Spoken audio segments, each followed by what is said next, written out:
So I got this O2 Liberty here that I paid 8 cents for, and it has a 9 1/4 in it with, or 8 1/4 with a track lock in it. You know, nothing special, but this 8 1/4 is allegedly from the interwebs, is a factor of improvement over the Dana 35. So this car is bent.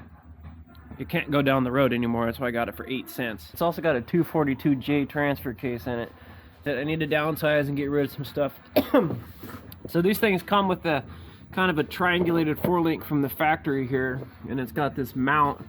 And so I got that truss coming, and what I was thinking about doing is pulling this out of here and finding a way to make an apparatus where that truss can actually bolt into the housing and weld onto the tube. Because I'm not gonna go buy, you know, everyone's like, go buy a Dana 35 Ford 8.8. Well, I don't have one of those sitting right here on my lift that I paid 8 cents for. I'm going to use this because I got it. It's right here. And so, allegedly, you can put ZJ or WJ brakes as an upgrade to this. So the other thing is that these have 30 7/8 long axle shafts versus the XJ, which is 29 7/8 or 29 13/16, depending on what info you get. So it's a little bit wider.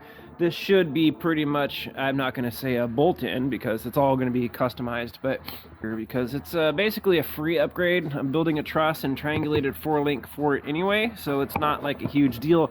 It's also got substantially beefier link mounts there. The shocks are on the wrong side, which is not a big deal.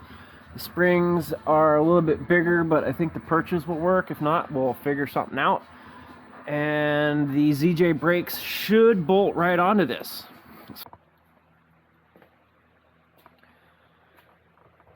Well, there's the 35 with the Liberty wheels on it. Check out these gangster rims. Gangsta! Sitting here using a jack and jack stands. It's ridiculous. So, just gonna start pulling stuff off here. Nothing's really happened. It's been like 6 hours, and successfully drank basically a bottle of wine so far, and this is as far as I got.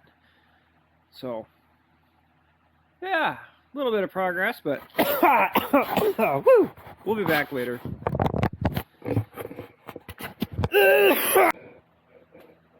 Oh, whitey then. So, kind of doing a little bit of comparing here. Immediately right off the bat, I noticed that the 8 1/4 is wider. So from the brake surface to the brake surface, this one is 57, and the Dana 35 I think was 54, something like that. It was less than this. So this axle is definitely going to be wider. Spring perches come out to be in about the right spot.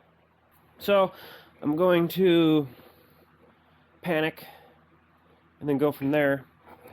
I'm kind of working on, see, what am I doing? I don't even know what I'm doing right now. I need to get this in there and get this out. That's the next step so we can move forward on the project.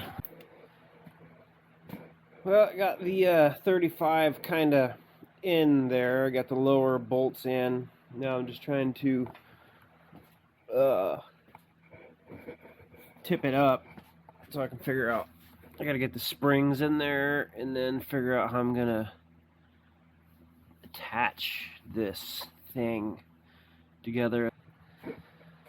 This needs to just magically appear in there. So, poof. Oh, that's disappointing. Okay, so progress is being made. We got the thing sitting on its own weight now. But anyway, the thing has 4 control arms, 2 uppers and 2 lowers. So what I did was I took the bolt for the control arm and ratchet strapped the thing down, pulled it together, and welded that bolt right on there and put that control arm in there to hold that thing in place. So that should be sufficient to pull it out of here. I guess we'll find out. Also, another thing I noticed, pulling the drive shaft out, was that it has a 242J transfer case. This is a 242. So this one has the slip yoke eliminator built into it. So I think when I pull this in here to pull the motor out of it for the other Liberty I'm going to pick up that has a bad motor, I'm going to pull the transmission, stick it down there in my transmission pile, and that transfer case is going to go in this when I pull the new Jasper 42 RE out of the WJ. So this is going to get a bunch of parts out of a bunch of different cars. So now I'm going to start this thing up and hopefully get it out of here so I can get this brake dust off the floor and get cleaned up.